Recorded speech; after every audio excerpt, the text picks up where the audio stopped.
WROW, Albany, New York. Johnny Dollar.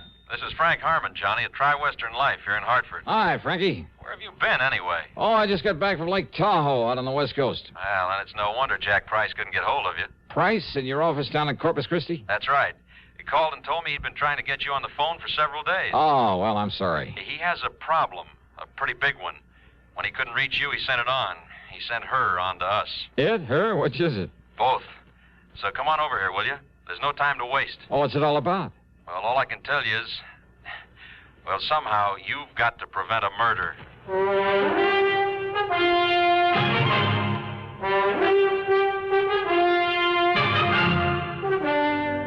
CBS Radio brings you Bob Bailey in the exciting adventures of the man with the action-packed expense account, America's fabulous freelance insurance investigator. Yours truly, Johnny Dollar.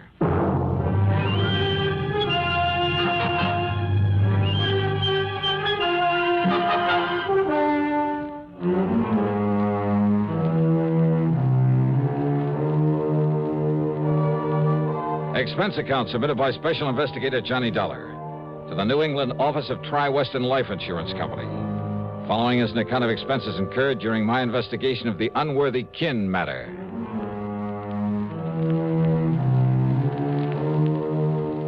After the Lake Tahoe mess, I was ready for a nice long rest, but a job's a job. So expense account item one, $1.10 for a cab back to Frank Harmon's office at Tri-Western in the big new building on the square. Glad you finally got back here, Johnny. Hiya, Frankie. Now, sit down. I'll get right to the point. Okay.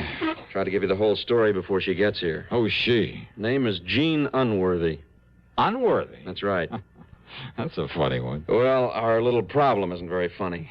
Now, listen. I'm listening. About 4, maybe 5 years ago, up in Ypsilanti, Michigan, a prominent businessman was killed by a guy named Eric Bean. Oh, you're telling me. It was a ruthless, pointless, wanton murder.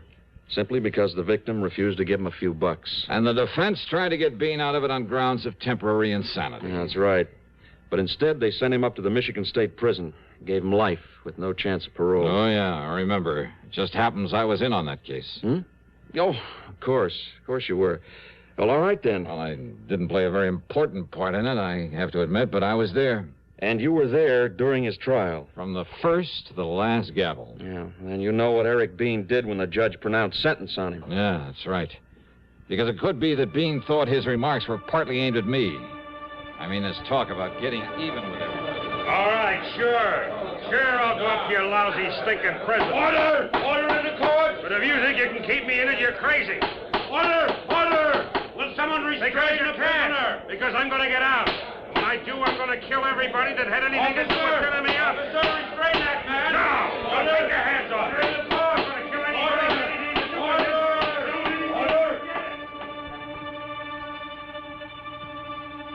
it. Yeah, Frankie, it was the typical threat of a tough criminal to get out someday and get even with everybody. By killing them. That's what he said. Including you? Well, I told you I really didn't have too much to do with the case. So there's no real reason for Bean to hold a grudge against me. Was there any real reason for the murder? Well, no. But listen, you know how little those courtroom threats usually mean. Yeah, well, then you're not at all worried over the fact that Eric Bean escaped 7 or 8 days ago. Oh?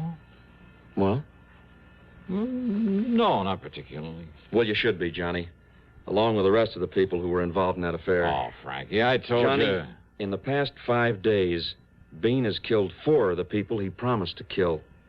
No kidding. And the police have no idea where he is or when he'll strike again. And another one of his intended victims is Mr. Albert K. Unworthy, who's now living down in Corpus Christi, Texas. And he's insured by our company for over $500,000. Well? Yeah.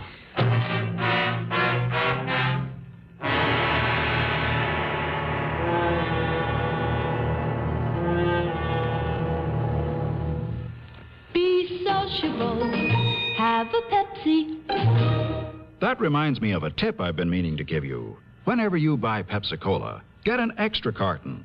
This is the secret of effortless entertaining. You know by now that as the parties go, so goes the Pepsi.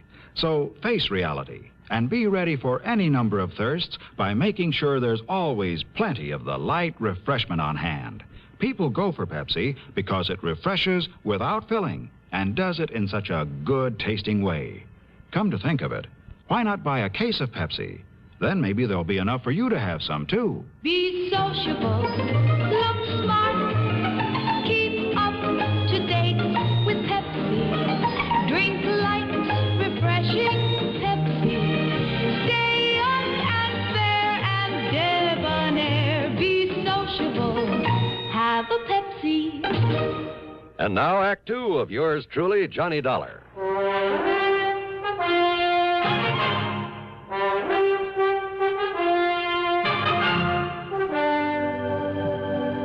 All right now, Johnny, when Jack Price wasn't able to reach you, he dumped the whole thing in my lap, including the old man's daughter, Jean. She arrived here in Hartford early this morning, came in here and demanded that you be appointed a bodyguard for her father. Oh, now listen, I Frank. phoned her at her hotel right after I got in touch with you. She's probably on her way over here to see you right now. Hey, look, Frank, I'm an investigator, not a body... Listen, buddy. Are you forgetting Eric Bean may have you high on his list, too? So what? So what? If I keep my eyes open, my manners and my... Oh, I see. What? Yeah, put two of Eric Bean's intended victims together.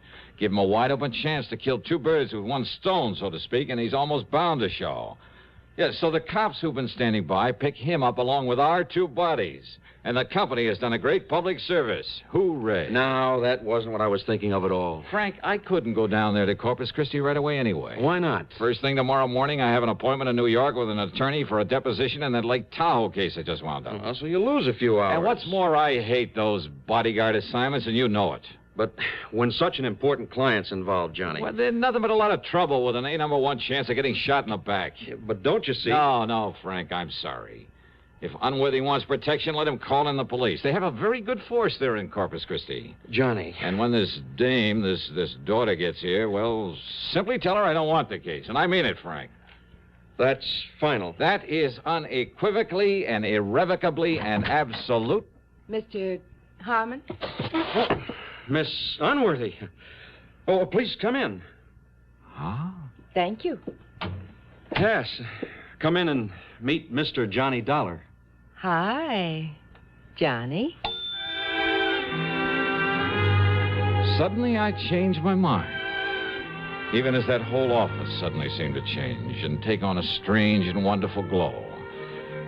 She was, so help me, one of the most beautiful girls I've ever seen. Tall, but not too tall, with honey-colored hair and a complexion that, and a figure that, and a twinkle in those baby blue eyes that, oh, what's the use? The right words simply aren't. Not to describe this one. Wow. Well, sit down, please, Miss Unworthy. Oh, thank you, Frank, but I told you this morning to please call me Jean. Oh, yes, of course. I forgot. And that goes for you, too, Johnny Dollar. Oh, sure, Jean, sure. Can you leave with me right away, Johnny? I mean, for Corpus Christi? I hope you told him how urgent this is, Frankie. Well, yes, I did. Then you will come and watch over Daddy until they catch this murderer, won't you, Johnny? Well, now, Jean... Yes? Well, that is, Yes? Johnny? Well, I have to be in New York first thing in the morning to see an attorney. Oh, well, that's just fine, then. Because I have an early morning date in New York with Madame Olga Marino before I go on back home. Oh? You know who she is? Oh, well, sure, I've heard of her, but I never thought anybody in the world actually had enough money to buy those clothes, those gowns that she designed. Oh, now you're kidding me, aren't you? Well, you know. But I just love having her things. Oodles and oodles of them. Uh-huh. So we'll go down to New York tonight. I'll be staying at the Pierre, so you stay at the Pierre. And we'll have a ball. We'll really do the town. Oh, I just love New York. Well, now, Then tomorrow morning, while I'm getting some dresses and things, you can see your lawyer, and then we'll take off for Corpus Christi together. Jean... But come on, hon. We'll have to hurry if we want to make the 4 o'clock plane to New York. Well, And Frank, dear, thanks so much for finding Johnny. I feel better. I feel that Daddy's safer already. Expense account item 2, $21.50 for a cab and plane tickets to New York for the two of us. With this charmer in tow, well, believe me, it wasn't easy, but I realized that with an important assignment on my hands, I better play it safe and behave myself. So, down in New York, item 3 is $9.50 for a taxi to the Pierre, where I dropped her off, then to the Gotham, where I got myself a room. That evening, the tab for cocktails and dinner at the Pavillon, no less, came to $58. And I was pretty impressed by the maitre d's immediate recognition of her, and his disappointment at the smallness of the bill she'd run up. Oh, and tips, by the way, came to $14 more. Then the evening really got underway via the nightclub route, and I mean only the most expensive nightclubs, where again she was recognized by all the maitre d's. And the total bill, by the time I dropped her off at the Pierre shortly after 4 a.m., only $130, including tips and taxis, of course. I hope my deposition the next morning in the attorney's office made some sense because I was bushed. But then, after leaving him on the way back to my hotel, I picked up a newspaper, and I nearly blew my top. Item 5, 6, whatever it is, 85 cents for a call to Frank Harmon back in Hartford. Now, Johnny. And it was you who gave that story to the wire services about my going down to Corpus Christi to save the life of dear old Albert Unworthy. But, Johnny, you yourself suggested it might help to flush out this killer. Oh, yeah, sure. Make it easy for him. Get 2 of us in one trip. Thank you very much. Item 7, $287.50 plane fare, tips and incidentals for the flight to Corpus Christi. And by the time we got there, well, I don't know. I don't know how to say it. But, well, that genie is not only the most beautiful, the most charming. Well, put it this way. By the time that flight was over, if Jean had said, "Come on, Johnny, let's get married," I think I might have taken the leap without one single thought about the consequences. And after we landed and she stepped into a phone booth to call and make sure her father was still all right, well, I was almost annoyed at the sudden appearance of an old pal of mine, Doug Johnstone, kid brother of Jack, who dramatizes these radio cases of mine. How'd I know you were coming down here? Well, Johnny, it's all over the papers. Yeah, I was afraid of that. Oh? Yeah, but how are you anyway, Doug? Oh, I couldn't be better. Hey, boy, you certainly pick 'em, don't you? What do you mean? Your, traveling companion, Jean Unworthy. What do you know about her father, Doug? Well, I kind of thought you might want a little help while you're down here. That's why I came to meet you. Ah? Yeah, now, here's what we ought to do.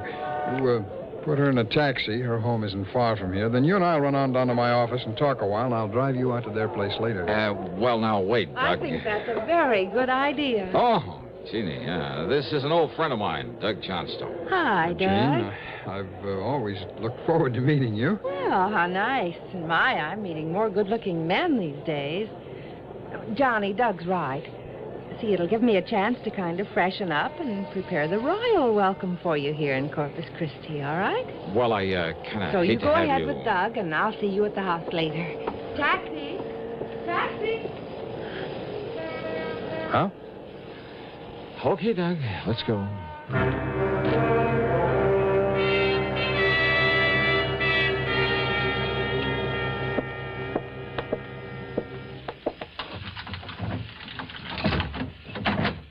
Okay, now, Doug, as you were saying. As I was saying, well, sit down. Make yourself comfortable first, General. Thanks. Well? Well, Johnny, old man Unworthy is loaded, all right. Despite this gorgeous daughter of his trying to spend it all. But when she turns on the charm... Oh, you are telling me. Always a sucker for a good-looking gal, ain't you, Johnny? Oh, now, Mr. Johnstone, sorry. Oh, sure. Jean is different. The point is... Oh, she sure is. The point is, though, that there may be something in the rumor that her old man is getting a mite fed up with some of her extravagant... Johnny, hand me the phone, will you? What's the matter? You think I don't make a good secretary? Oh, this here's Mr. Douglas D. Johnstone's office. Help. Quick. Jean. Yes. He's here. That killer. What? He's here in the house, and he's going to shoot Daddy with a... No. No, please. You killed him. You killed him. Throwing a house party every weekday is no small accomplishment. Ask any housewife who's faced the perils of just one house party with fear and trepidation. But Art Linkletter's been at it so long that he never worries today about tomorrow's house party. And yet they always come out slick, smooth, and hilarious. Art's enthusiasm is part of the reason why. The way he lets his guests take the bit in their teeth is another. So you never know where the fun's going to lead once it starts. Listen Monday through Friday on CBS Radio. Now, Act 3 of yours truly, Johnny Dollar and the Unworthy Kin Matter.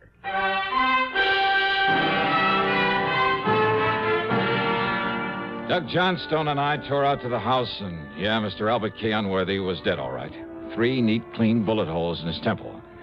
His daughter, Jean, was a wreck. One sleeve of her dress was torn. There was a red welt on her cheek where she'd apparently been struck by the killer. Oh, Johnny. Johnny. All right, now, easy. It was so terrible. So awful. So terrible. Okay, now, honey. Just try to take it easy and remember exactly what happened. Why did it have to happen to him? He was so good. So wonderful to me ever since the day that he adopted me, and now he's... All right, take it easy. Now, who else was in here, Jean? Were you in here with your father alone? Yes. Yes, Johnny. I don't know where the servants are. Daddy must have let them take the day off. But this man... Then this horrible-looking man came in. Can you tell me what he looked like? Oh, I don't know. I saw him only a few seconds. But he was short, and he was heavy set, and that thick black curly hair that came down to a point on his forehead. Yeah. Go on, Jean. That strange pale, that pallor. His face was almost gray. After 7 years in the clinic. And one of his ears, it was kind of mashed, like a piece of cauliflower. There was a dirty scar, too, on his hand when he held that pistol on poor Daddy. Oh, Johnny. And his height, his weight. Have you any idea? Oh, I don't know. He was maybe 5'7" or 8. And he was heavy. Maybe 180 pounds or something. He was stocky. You ask me, that fits the newspaper description of Eric Bean almost to a T, John. Had you ever seen Eric Bean before, Jean? No, Johnny. And there was that wild animal look in his eyes. And he came rushing in here with that gun, and I tried to call you, but he knocked me down, and then I guess I passed out. All right, easy. Oh, Johnny, please help me. Yeah, sure. You want to call the police, Doug? Sure. Doug not only called the police, but the family doctor. And after Jean had given the police all the information she could, the doctor gave her a mild sedative and sent her up to bed. By that time, Jean's personal maid had come in, so after assuring her we'd do everything we could. Johnny, dear, don't you see? Now, you may be in danger from... Oh, dear.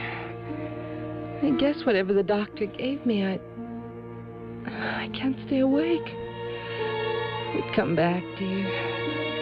Come back.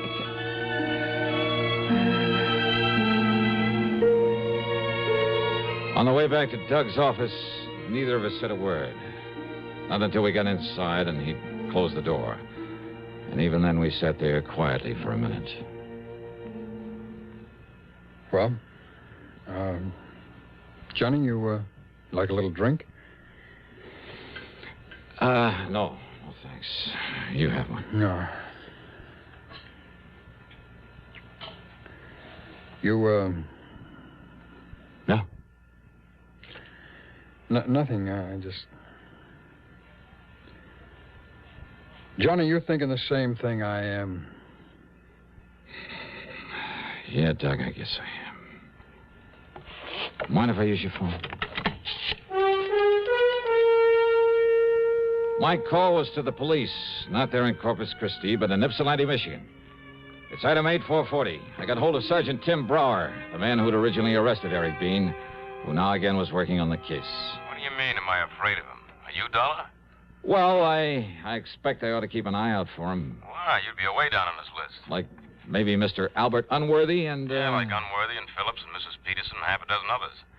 The only ones he's trying to knock off now are the people whose testimony really set him up. But we'll get him before he does. Because he's just crazy enough to have set himself a very obvious little pattern in these 4 new murders. Yeah, what kind of a pattern, Sergeant? All the people around here, and in the order of their importance in the case. Oh? First was the judge, Judge Henry Packham, who actually set the sentence. Okay, Sergeant. Then the chief prosecutor, Mr. Frederick Wallman. Okay, Sergeant, that's all I need to know. Then there was... Huh? Well, Johnny? Yeah, well, I guess you tipped me off, Doug, when you said something about her father getting fed up with her extravagance. Her foster father? Oh, yeah, she told us that herself. Adopted. There was no real blood bond between them. Hmm. So, I suppose it's no wonder she was taking him for all she could. And when she found he was going to pull back on the reins. I'm afraid her description of Bean is what stopped me. Too perfect. I mean, when a man suddenly barges in, knocks her down, and fires. Yeah. 3 bullets into his skull. But when she said he was going to kill him, and we heard only 2 shots. Only 2, Doug. Yeah. Johnny, you want me to go along with you? Just, let me use your car. Sure.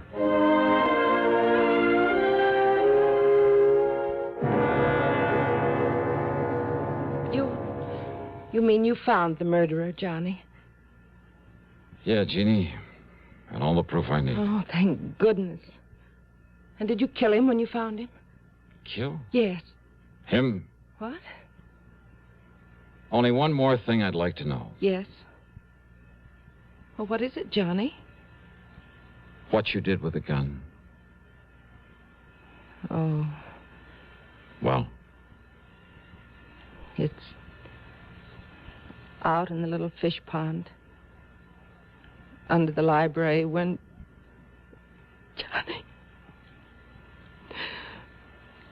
Johnny, not a chance for me.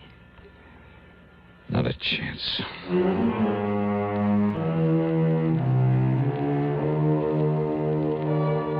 And I learned about women from her. Following Eric Bean's pattern, the police in Michigan were able to pick him up in less than 2 weeks before he could kill again. The expense account, the total, call it $500 even. Yours truly, Johnny Dollar.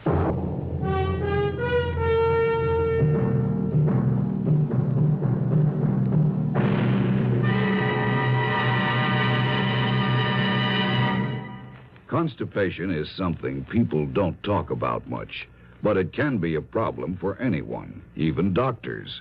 And when constipation occurs, it's interesting to see just what doctors consider important about a laxative they might use or recommend. Well, a majority of the doctors we heard from had this to say. A laxative should be effective, gentle, close to natural acting. A medicine that can be used with complete confidence. Now, X-Lax has been popular with many doctors and millions of people over the years because pleasant-tasting chocolated X-Lax is effective. Overnight, it helps you toward your normal regularity. X-Lax is so gentle, so close to natural acting, there's no upset. That's why many doctors and millions of people use X-Lax with complete confidence. X-Lax, the laxative that helps you toward your normal regularity gently, overnight. Now, here is our star to tell you about next week's story. Next week, the what goes matter is just what it sounds like, a real puzzler. So join us, won't you? Yours truly, Johnny Dollar.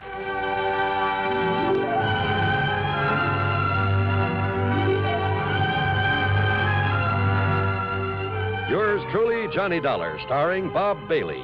Originates in Hollywood and is written, produced, and directed by Jack Johnstone.